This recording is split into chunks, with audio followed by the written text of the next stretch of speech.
Next হচ্ছে ধর্মকে ব্যবহার করে কারা।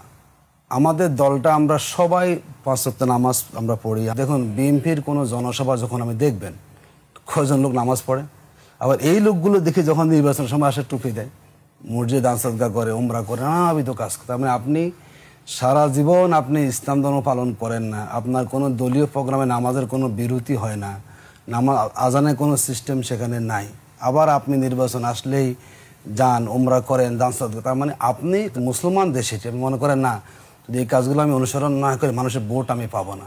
তো জামাত ইসলামী দলটা ইসলামী দল, এটা নিয়ে আমরা চলি।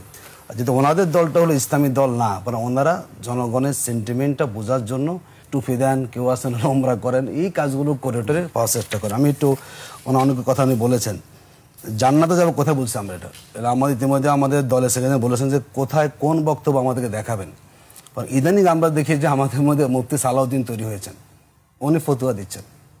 আরে ফতুয়া দিব বলে মুফতিরা, উনি ফতুয়া দেন যে অমুক করলে পারা যাবে। তো যেখানে কোনো ইসলামী পড়াশোনা ছাড়া এরকম মুফতি সালাউদ্দিন সাহেব তৈরি হয়ে যান, এরকম কথা ওখানে ওনারা বলতেই পারেন। জান্নাতের টিকিট, আমরা মানুষকে জান্নাতের পথ দেখাই যে আপনার এই পথে জান্নাতের পথে আপনার জাহান্নাম, এটা আমরা দেখাই।